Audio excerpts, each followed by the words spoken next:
자, 오늘은 4교시 서론 쓰는 법에 대해서 배워보겠습니다.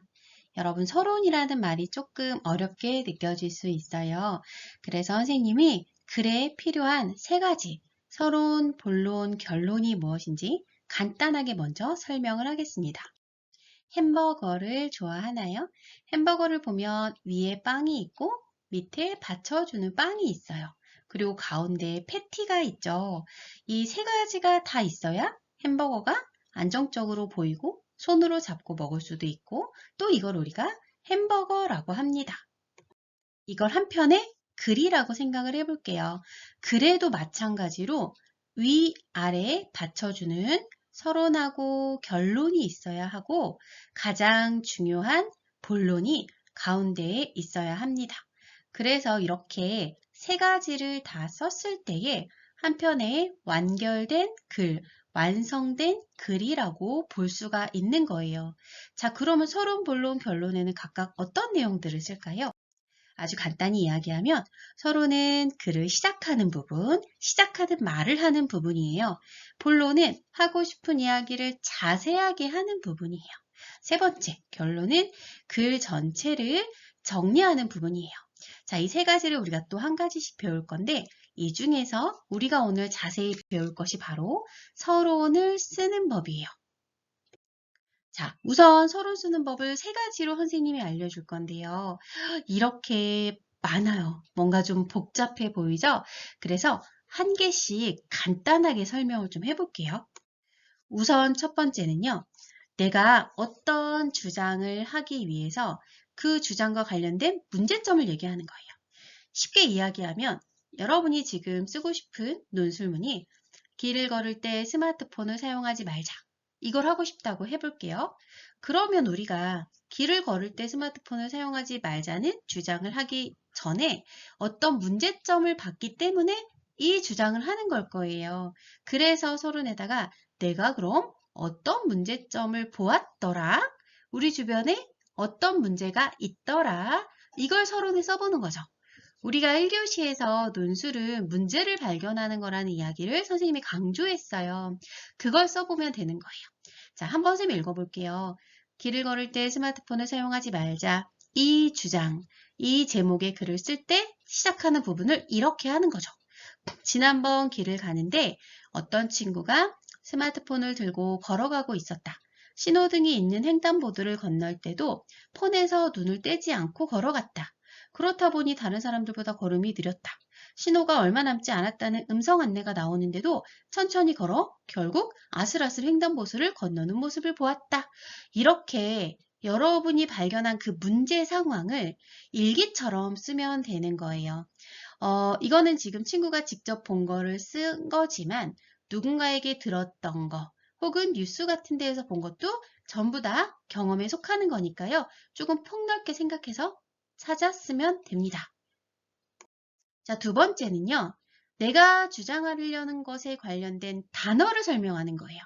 예를 들어서 no quiz 존은 없어야 한다. 또는 no quiz 존은 있어야 한다. 내가 이걸로 글을 쓰고 싶어요.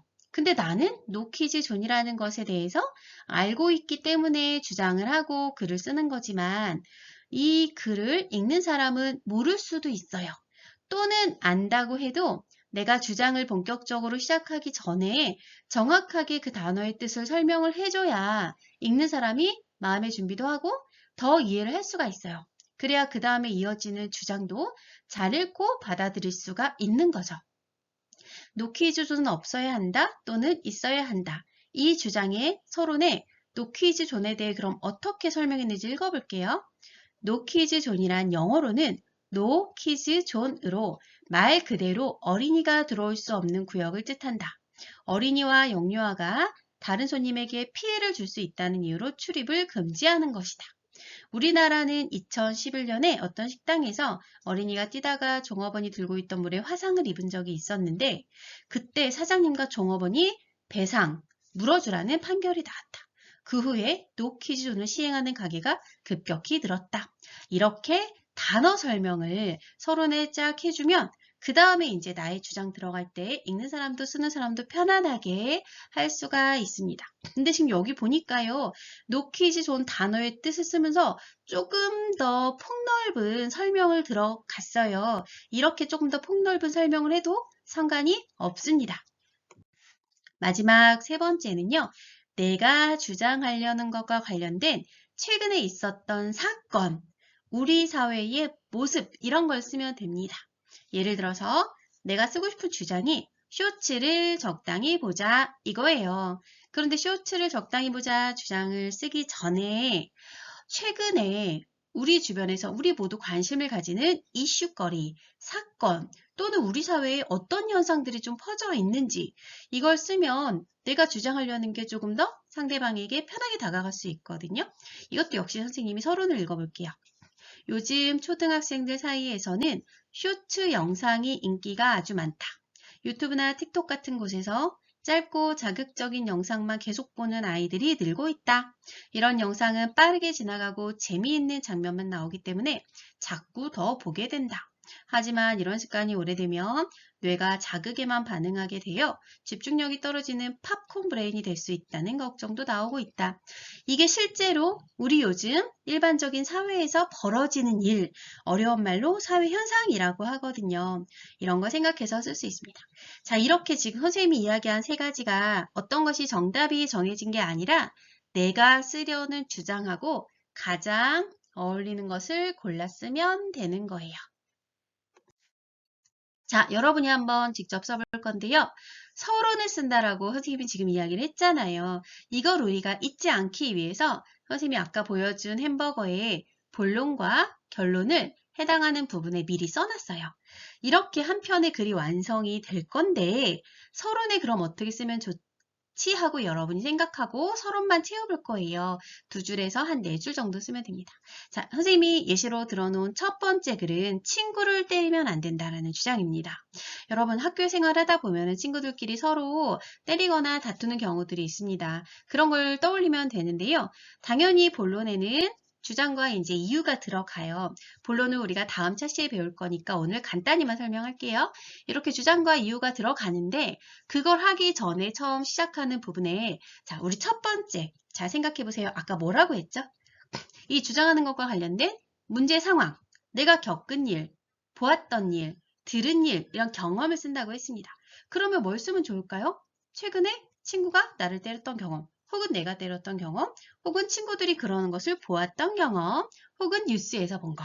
이렇게 좀 폭넓게 생각하라고 했죠? 그런 걸 떠올려서 서론에다가 그냥 일기 쓰듯이 하면 돼요.